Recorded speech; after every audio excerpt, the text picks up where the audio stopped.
it's time to sit back and relax with your favorite drink. And listen.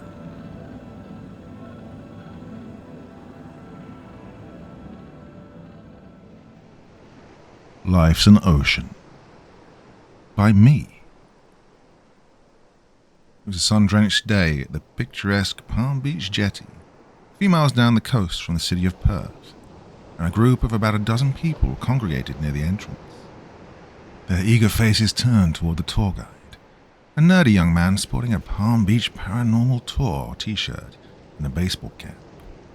The guide held a dramatic pause before addressing his audience. "G'day, folks. Right, is everyone here?" he asked, surveying the assembled crowd. Satisfied despite the lack of response, he continued. This Stop in Our Perth tour is one of the most recent reported supernatural events. I present to you the Phantom of Palm Beach Jetty. The guide motioned for the group to follow him as he beckoned them toward the jetty's wooden boardwalk. They eagerly complied, excited to delve into the supernatural stories of this coastal town. As they reached the end of the jetty, they noticed several fishermen engaged in their pursuit of herring, skippy, whiting, tarwin, and flathead, their fishing lines dangling over the side. The guide instructed the group to huddle together, ensuring everyone could hear the tales he was about to recount. Over the last few years, the guide began, within the realm of this very jetty, an unsettling tapestry is unfolded. Tapestry woven with threads of profound tragedy and enigma. Well, this guide knew exactly how to play to his audience. Here, a disconcerting patterns emerged, where competent swimmers, even amidst the serenity of days like today, have been seized and claimed by the relentless sea in numbers that defy reason and explanation. With this, he gestured over toward one of the fishermen, eliciting a few curious glances. "Well, local fishermen would have you believe it's the work of a sea witch," he added with an astute smile, lowering his tone ever so slightly so that the group had to huddle closer to hear him. But most believe something entirely different. These bizarre drownings didn't start occurring until after the tragic suicide of young Louisa Dean. The guide pointed toward a beachfront hotel in the distance. Well, it's said that during her stay at the Coastal Escape a few years ago, Mrs. Dean snuck out of the hotel in the dead of night, leaving a suicide note beside her sleeping husband. It's believed she then came to the end of this jetty and jumped to her death. He turned to the shore beside the jetty, emphasizing the eerie atmosphere. Her body was discovered the next morning, washed up on the shore beneath the jetty. No one really knows why she did it or where she actually jumped from. There's every chance it was from this very spot. The guide ramped up the theatrics, pointing to the wooden boards at his feet, sending a shiver down the spines of his captivated audience. Nowadays, people tend not to swim too close during the day, and they sure as hell stay well away after the sun goes down. That's when many have claimed to have seen the figure of Louisa Dean, wandering in the shallows beneath the jetty. As the guide wrapped up his spine-tingling story, most of the group looked down at the decking, lost in their thoughts, their imagination no doubt running amok. Then, with impeccable timing, the guide suddenly stomped his foot, causing some in the group to jump with fright before breaking into nervous laughter. Grinning to himself, the guide spoke once more. "Right, next stop on our tour, Mosman Mansion. In 1939, the Pier family erected this magnificent mansion that truly graced the neighborhood. Tragically, after the passing of the parents in 2001, their son chose to abandon the estate. What was once one of the most opulent residences in the area soon transformed into a notorious hub for eerie, supernatural encounters. Okay, everybody, back to the bus." He led the group back along the boardwalk, the anticipation of more ghostly tales in the air. Yet one among the group, Cameron, a middle-aged man, sporting a rugged appearance with his disheveled beard, chose to remain behind. He leaned over the jetty's edge, his gaze plunging into the depths of the ocean below. his thoughts wandering in the abyss of contemplation. Finally, Cameron withdrew from the jetty, embarking on a solemn journey towards the Coastal Escape Hotel. The doorman extended a welcoming hand, ushering him through its grand entrance. Cameron found himself at the reception desk, where a young and attractive hostess, elegantly attired in a crisply pressed uniform, greeted him with a radiant smile. "Good afternoon, sir. How can I be of help?"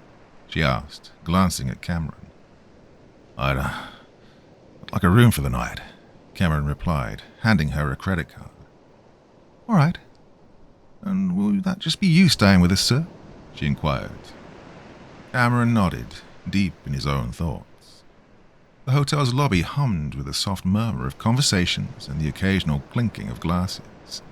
Guests shuffled in and out, heading to various destinations or settling into their luxurious rooms. At the front desk, the receptionist, an assiduous woman, diligently typed away at her computer, managing reservations and inquiries. Cameron remained at the front desk, his gaze now fixed on the receptionist. Is room 17 available by any chance?" he inquired, his voice low and somber. The receptionist looked up, offering a polite smile as she navigated her computer system. "I'll just check that for you now. Bear with me for just 1 second," she replied, her fingers dancing across the keyboard. A moment passed, suspense hanging in the air as she reviewed the room's availability. "Yes, it is," she confirmed, her eyes returning to Cameron. "Would you like that room for your stay?" she asked, her voice warm and reassuring. Deep in thought, Cameron hesitated, his eyes distant as if lost in the recesses of his memories. "Sir?" the receptionist prompted gently, trying to bring him back to the present. Cameron blinked, returning to the here and now. Yeah, please," he finally replied, his voice carrying a heavy burden of emotion. The receptionist busied herself with the computer once more, finalizing the arrangements for Cameron. After a few clicks and keystrokes, she handed him a keycard. "All right, that's all done for you now, sir," she informed him, her eyes expressing a kind understanding. "Check-out's at 11 a.m. Enjoy your stay, Mr. Dean." Cameron nodded his thanks and walked away from the front desk, holding his keycard tightly in his hand. As he made his way to his room, a series of emotions swirled within him. Cameron reached the suite, his heart pounding with anticipation. As he pushed open the door, time seemed to stand still, and he paused dramatically in the doorway. Before him lay a vast, opulent sanctuary, a realm of grandeur and luxury. His eyes traversed the room's expanse, absorbing every detail, the imposing television, the majestic king-size bed, all promising a haven for both respite and deep contemplation. As he ventured further into the room, his gaze wandered through the elegant surroundings, each corner pulsating with the weight of memories, a mosaic of both excruciating and exquisite moments. With a poignant sigh, he pressed forward, his steps resonating like a profound crescendo, leading him to the bathroom. Inside, the modern fixtures and the capacious bathtub beckoned, a testament to indulgence and self-revelation. With a flick of the switch, he cast a brief, illuminating gaze over the lavish amenities before plunging the room back into darkness, departing with a sense of gravity that hung in the air. Stepping onto the balcony, Cameron slid the glass door open and stepped outside. The stunning beachfront view stretched before him, the serene waves lapping against the shore of the Indian Ocean. His eyes traveled along the beach, settling on the distant jetty. Leaning against the balcony's railing, he gazed down at the drop below, his thoughts a tumultuous sea of emotions. Returning to the suite, Cameron found himself seated on the edge of the bed, the early afternoon sun casting a warm glow. He glanced at the clock, confirming the time, and then lay back, resting his head on the soft pillow. Rolling onto his side, he stared at the empty space beside him, the weight of memories and unspoken words filling the room. As the sun dipped below the horizon, casting a dusky yellow glow over the beach, Cameron walked along the shore toward the weathered jetty. With every step, he collected small pieces of driftwood, worn smooth by the relentless embrace of the ocean. Underneath the jetty's towering pillars, the tranquil sea whispered secrets, and Cameron carefully deposited the driftwood he gathered onto the sandy shore. Sitting in solitude, he stared out at the water, lost in thought. The world finally succumbed to nightfall, cloaking everything in a shroud of obsidian. In the heart of this inky abyss, a tiny fire flickered to life as Cameron reverently added another piece of driftwood. Cradled in the palm of his hand, a photograph, its edges marked by the ceaseless march of time, bearing the weight of cherished memories. His gaze, an unwavering beacon of devotion, remained locked on the image, an indelible fragment of his past. Suddenly, an eerie gust of wind swept in from the tranquil sea, its mournful whisper resonating with the essence of a woman.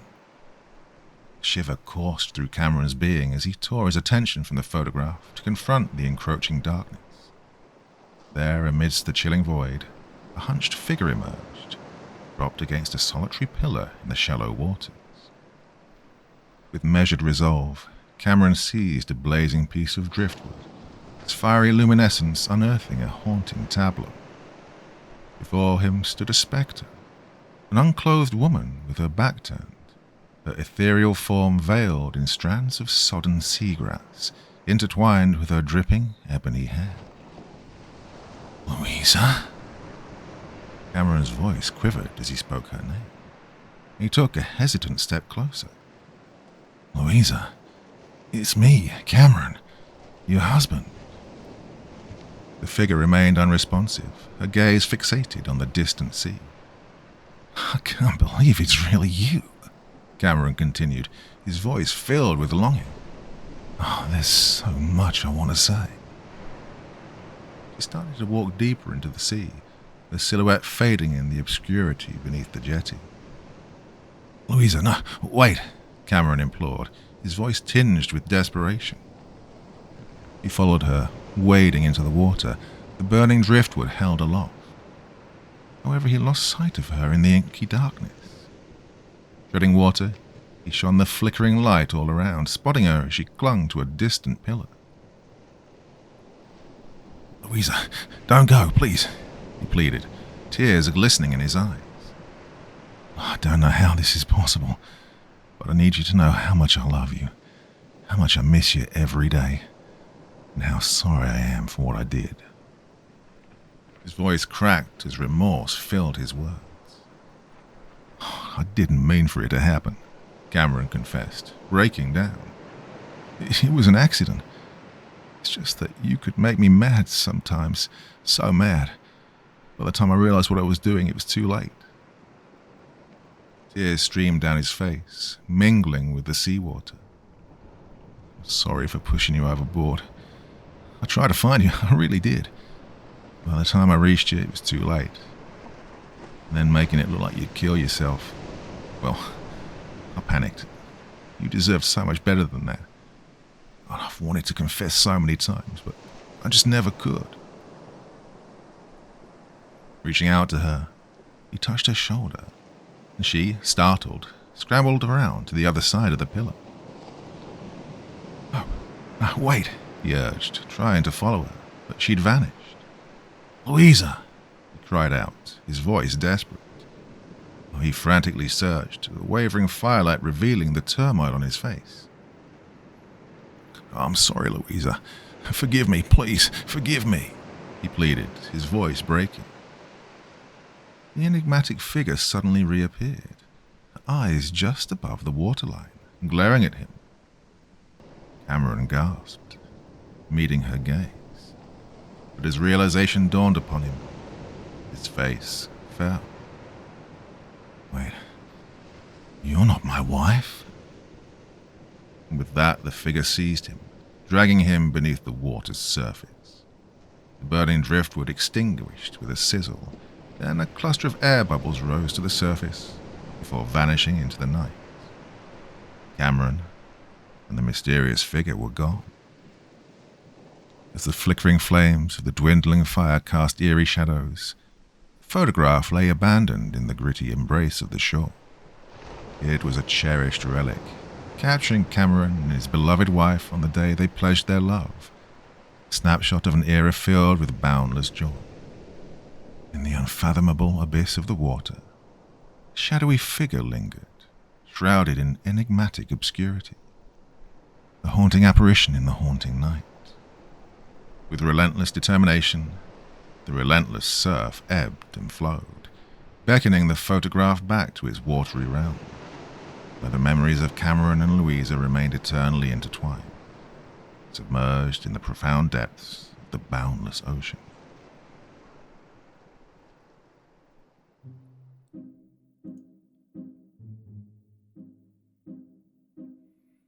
So, yeah, I wrote that. Now, those who have been around with me for a while will know that a couple of years ago I did start writing and got a few stories done and published a few of them on the channel here. Weren't that popular, to be honest, but doesn't matter. It was the joy of writing that was important for me. And those of you who did listen really enjoyed them, I think. So, yeah, that's the first one I've done of my own material for, quite a long time. So, thoughts, feelings, anything else you want to say about the story? In the comment section below, yeah, go for it. All right, I'm a big boy, I can take it. Well, that's just a short one for this Sunday. Like I said, I've got loads of things on the go, so it's going to be a busy few weeks, lots of stuff coming on the channel. But that's enough for this evening.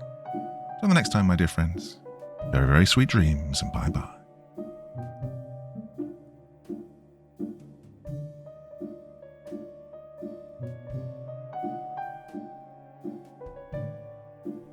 Thank you so much for taking the time to listen to this story today. Really means a lot to me and to the author of the story, of course. Well, if you want to know more about me, I'm pretty much everywhere on social media. You can find me on Facebook, Twitter, Instagram. You can download my music on SoundCloud. I've got a Patreon if you feel like. Throw me $1 or $2. Very much appreciated. And of course, on Reddit, I have a place where you can leave stories if you want me to read one that you've written. Well, hoping to see you all again very soon. Till then, sweet dreams, and bye-bye.